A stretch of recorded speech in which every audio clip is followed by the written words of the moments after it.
co-founder and CEO of Echo Health. We are an AI, cardiovascular, and pulmonary disease detection company, so focused on building non-invasive technologies that leverage signals like heart sounds and EKG data to rapidly and quickly triage and identify the earliest signs of heart and lung disease. One of the ways we like to talk about ourselves is if you know the app Shazam, we're Shazam for heartbeats. We've got about half a dozen FDA clearances and about 500,000 providers around the world using our devices and software and AI in clinical care. Hi, I'm Neil Sederngani. I'm with NTT Docomo Ventures. I started my career at the dot-com era with Real Networks, and then I was a product executive at a company called Good Technology in the mobile area. Somewhere in there, I did a semiconductor startup. Then I turned over to the dark side, became a venture capitalist. I was a GP at Bay Partners. And for the last 10 years, I've been with Docomo in the AI mobile era. And we're a strategic investor. We're the consumer-facing arm of NTT. So our areas of focus are a little bit different. We're not just B2B. We have a lot of B2C interests. And I'll talk about those priorities a little later. Hello, everyone. I'm Rajiv Shah. I'm the founder and CEO of Celona. Celona is an enterprise 5G company. We were founded around this concept that there's a bunch of industries and a bunch of spaces where there is still what I call the connectivity divide. So when we talk about these really nice technologies like AI and so on, it's not very effective if you don't even have connectivity. And so we're trying to solve that connectivity divide. We've been at it for about 5 years, predominantly selling to large industrial customers. Think manufacturing, think warehouse logistics, transportation, refineries, oil and gas. And Vab from NTTVC was an early investor in us nearly 4 years back. And so this has been a deep strategic partnership across multiple dimensions that I'm sure we'll touch upon. Great to be here. Don't forget to thank Shahid here, who's busy on his phone. So. Shahid is hopefully talking to a customer selling this. Thank you, Rajiv. Thank you, Vab. I'm Vab Goyal. I'm here with my small team, Faye, Vish, and Doug. We are part of a NTTVC, which is a $500 million fund based here in Silicon Valley, and we do early stage investments. And we are very thankful to Connor and Rajiv that very early on in their journey, they allowed us to be part of their dream and allow us to work alongside with them. So we work with startup companies, a lot of times business plans on a napkin, and from there we try to help them accelerate their go-to-market and help build very large companies. Awesome, great, thank you. So the first question, let's Rajiv and Connor to you. Why you decided to take money from NTTVC? What was the driver behind that? And I'm sure a lot of other VCs came to you, but why did you pick NTTVC? Or why did you pick Vab Goyal and his team? I think there were a few reasons, as is always the case. I cannot, overestimate just the person Vab, okay? And I'm not saying it just because here.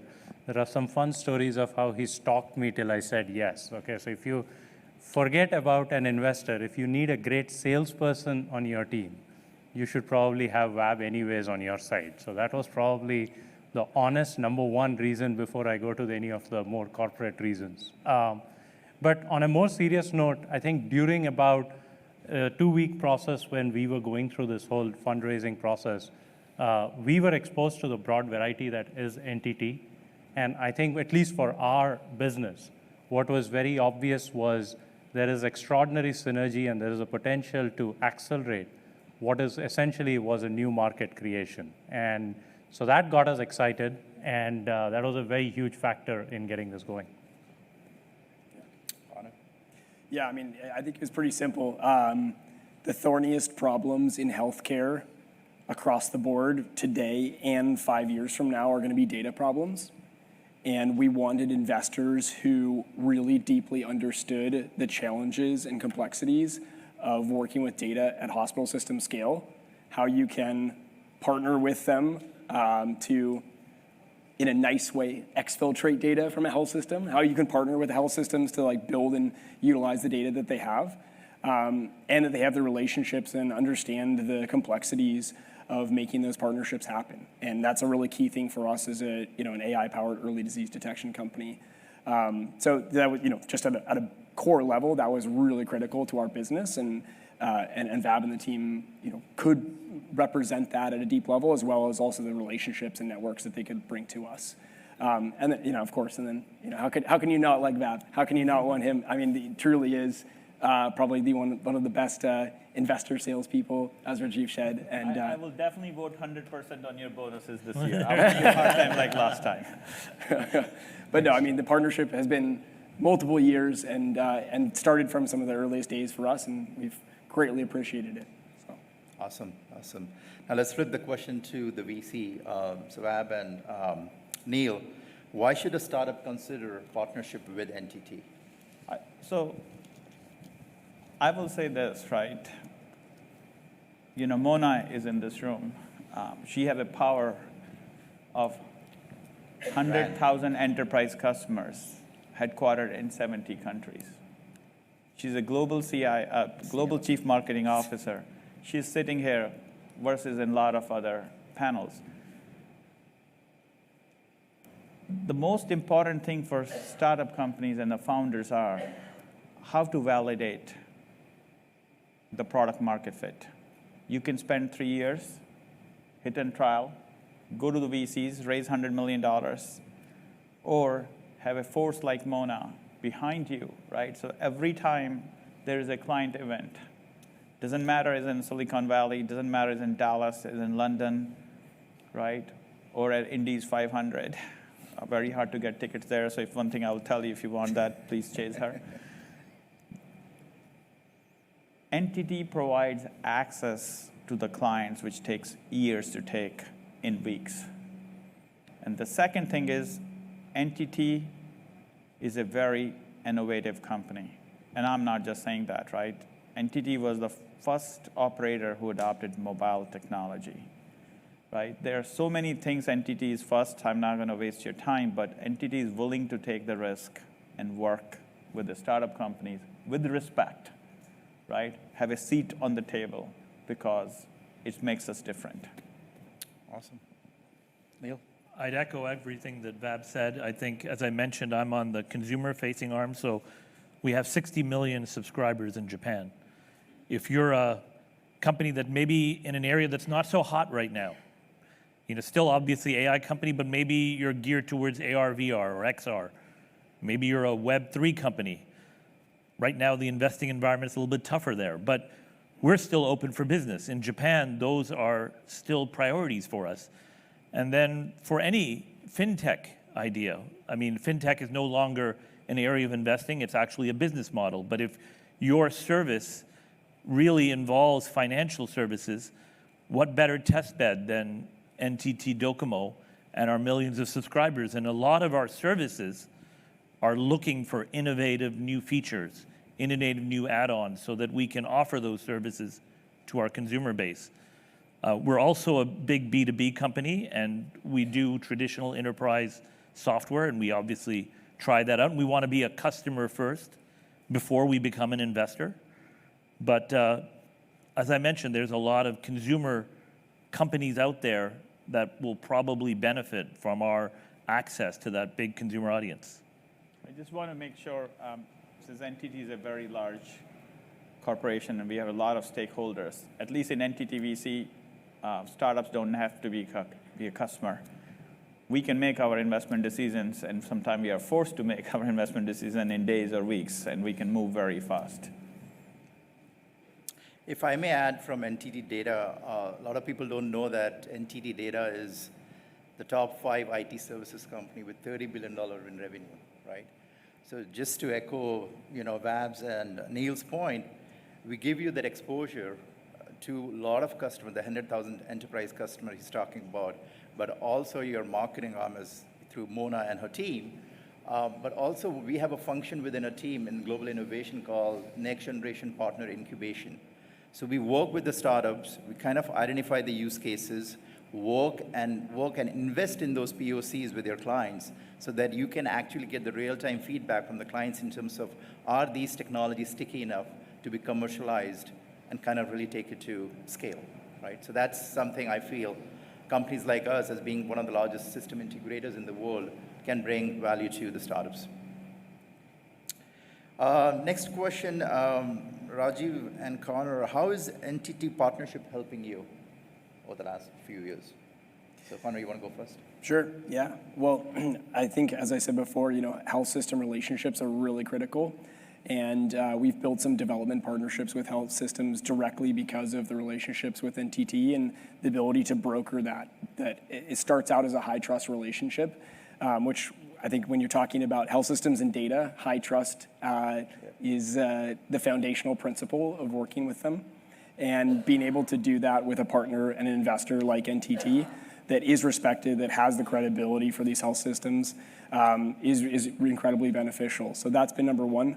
Number two, serving as a bit of an outsourced relationship introduction and sales accelerator, I guess you could say. But I think NTT's relationships with some of the innovation, the data, the privacy officers at these health systems who have a focus on figuring out how to partner with innovative startups, it's really, really valuable to us and has definitely led to a number of important commercial relationships. So I think those have been particularly valuable insights and partnerships that the NTT data team has brought to us, and NTTVC too. So. Awesome. Rajiv? I think from our side, number one was, we briefly mentioned Shahid's name, but here, his team actually built a global private 5G service on our platform about 2.5 years ago. And when they picked that architecture, honestly, it was one of the greatest validations you could have as a startup, to say that a brand name like NTT has picked this architecture for a global private 5G service. So that was number one. I mean, you're literally starting off on a note to say, if we could walk into very big conferences with customers, other partners, and say, hey, look, NTT has picked us, right? So that number one brand validation was number one. Number two, over the last 2.5 years, they have grown into our number one channel to the market. They drive the most revenue amongst all of our partners. And that is just, in the end, the world comes down to revenue. And when you drive revenue, that is the biggest proof point you can drive. But third, which is equally important, is the quality of customers that they have brought to the table, right? And I think both Vab, we both mentioned this briefly, that as a young company, one of the hardest things to do is, how do you get validation? How do you get access to those Fortune 100 type of companies? And then eventually, the companies that even love your technology architecture, they love the Silicon Valley entrepreneurship, come down and ask us, okay, but how do we trust you to scale globally? How do we know that you're going to be around long enough? And having a partner like NTT is priceless in that last minute conversation. So we have had numerous such engagements that have led to that. And all of that is almost a given when you think of a successful partnership with NTT. I'll tell you the one element that surprised me. The one element that surprised me is the amount of product feedback and roadmap definition that we actually got from the technical engineers at NTT. When you walk in, that was something you don't expect. And that is the one thing I'll say to the point about innovation. Our product is probably better thanks to the partnership with NTT. That was something I had not expected. That's great. That's awesome. Can I Yeah, point sure, something go out, ahead. Akhil? Just, one of the things when we look at it as an investment, but then as NTT looks at it, partnership. Partnership, co-innovation, ecosystem is a very loose word. But what Rajiv have shown, right, is he's truly backing NTT, because these are cutting-edge solutions, unproven technologies, new use cases. They're getting deployed into some of the world's largest corporations, some of the largest refineries, largest factories. A lot of those clients can't tell the difference who is NTT and who is Salona, right? The Salona founder CTO is a field tech in most of these deployment. So it requires quite a bit of hard work, right? NTT is not an easy company on some places, right? We have we have to be careful, right? We are putting our NTT's brand behind it, complex contracts, existing clients, different kind of SLAs and different kind of contracts. It requires patience and a commitment. So, I mean, that's a pretty remarkable, what Rajiv have done. On other side with Connor, right? NTT stretches the limits, right? These are small companies. I mean, NTT is asking, hey, how quickly you can come to Japan? How can you go to global, right? A very small company, right? Those are the very unique qualities. We are really fortunate, and I say that on behalf of NTTVC team and NTT, right? Connor is there, right? We may have a very large strategic customer who's asking for special features. So Connor is willing to prioritize those features to give NTT edge over compared to our competitors. So I think it's not only about just because we are large, right? The smaller company should listen to us. In a lot of times, we have to listen to them. What's the right way to do it? Yeah, no, so that's, I will say, that is very remarkable and a hard work on the part of founders. Sometimes we take that, and we truly are in gratitude to the founders. Yeah, no, well said, well said. I want to congratulate Connor on the FDA clearance on his product, so congratulations. Thank you. Thanks. So last question, and I think everyone can speak about this. What emerging technologies, according to you, will offer the most impactful opportunities? So start from Connor, Connor. you want to start? I think as I think about the lens of healthcare, I'm really excited about the way that the newest AI models will help us solve some of the staffing and workflow challenges in healthcare. I think we are just going to continue to run into a brick wall over the coming years as populations age, as the number of clinical specialists and even clinical generalists grows at a very fixed pace. And that's going to create real challenges, access challenges, quality of care challenges. I think the potential for newest generation AI tools, and I hate to say generative AI tools because I think that puts them in a very specific box. But I think AI tools in general and just better ability to leverage the massive data sets that we have in healthcare to improve quality of care, to augment human care in many ways. I think so much of healthcare and many of the complexities of it are driven by the fact that you need to have a one-to-one relationship between a provider and a patient for the patient to feel cared for.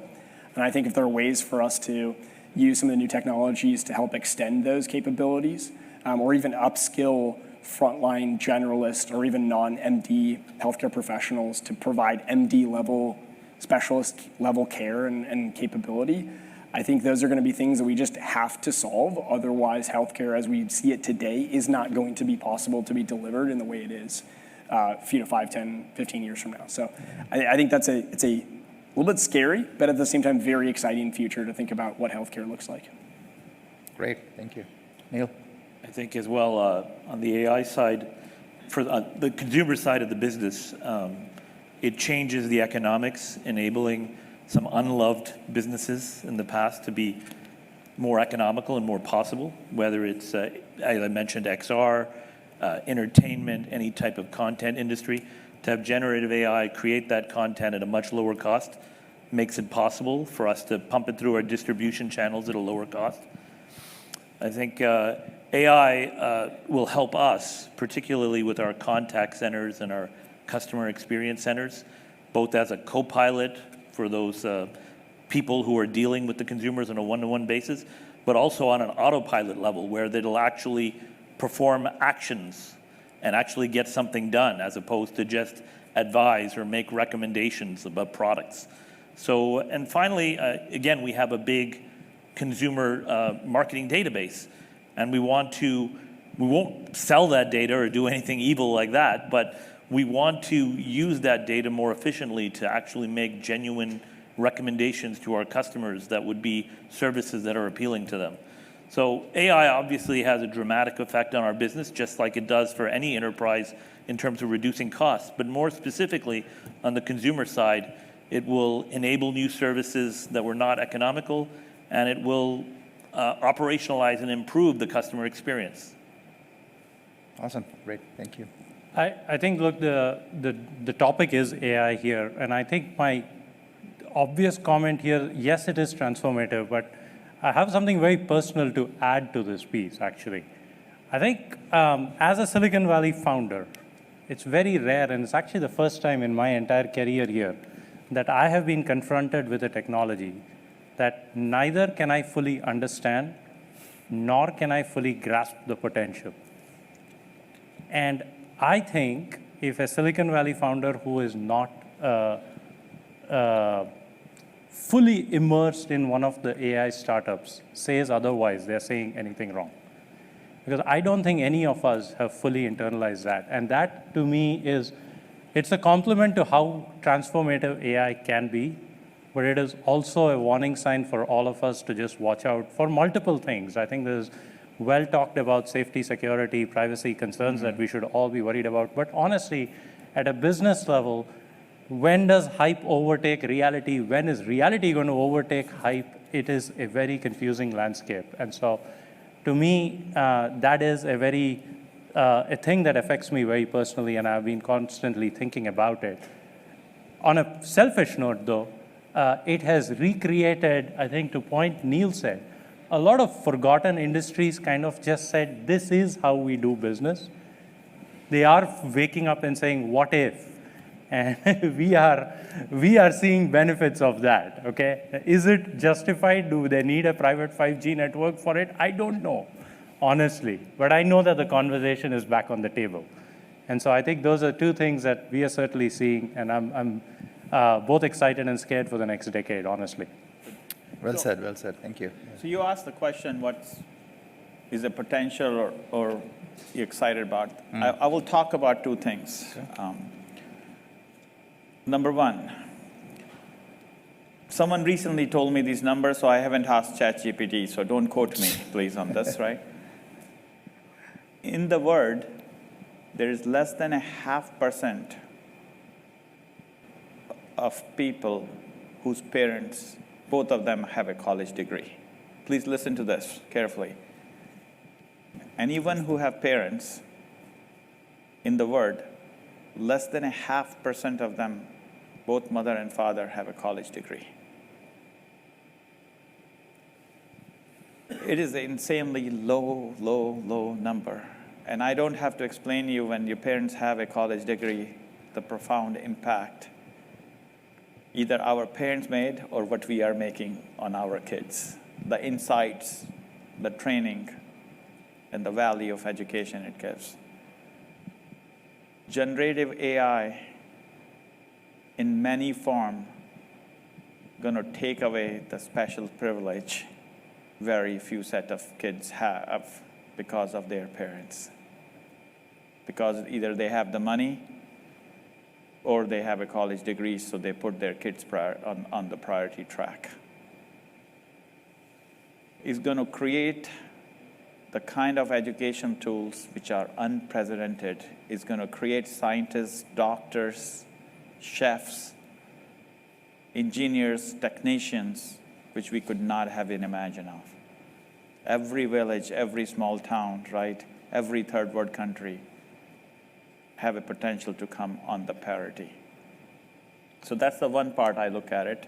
It will create superhumans, and I hope we're going to do well. So I share some of the risks, Rajiv, we talk about. The second part is health. It's going to, I don't know, it's 5 years, 10 years, 15, so it's one of those. You're going to have some of the best doctors available to you 24/7 in your living room, on your phone, everywhere in the world. You call them on anytime, they come to you, they answer any questions, and they interact with you like we are interacting. but they're all virtual. And when I mean virtual, not Zoom calls, right? They are basically, these are the doctors which we have trained the models, and they will speak and look like that, but they are truly virtual. And they're not going to just represent their knowledge. They're going to, if you're talking to a Stanford doctor, he's going to represent the 100 years of Stanford knowledge. You can create a panels. You're not happy with what he's telling you, you can call on second. If you don't happy with it, you can bring 3 of them and create a panel and ask them questions. Can you imagine what it's going to do to the wellness and potential to the health of the humanity? Some of us are very lucky, the area we live in. Even these areas we live in, try to get an appointment with specialists, right? Take 2-3 months. If you know someone, even then it takes a few weeks, and you want second opinion, 3-6 months. Look at the villages and small areas around the world. Even a country like America is becoming very challenging in the rural area to get specialists. So I think that's what really, I can tell you how to make money, this tool, that automation, but to me, education and the health are the 2 areas really excites Very me. impactful. Oh, that's great. Well said, well said. Thank you so much. I know we are out of time, but I really appreciate all the insights, personal and professional. And I welcome any of the startups in the audience to kind of really talk to us and see, as we all said, we want to learn from you and see how we can grow together, right, in this journey of growth. And then what are the societal purposes that we can kind of really address as we move forward from a humanitarian perspective. So thank you so much for attending, and thanks to the panel members.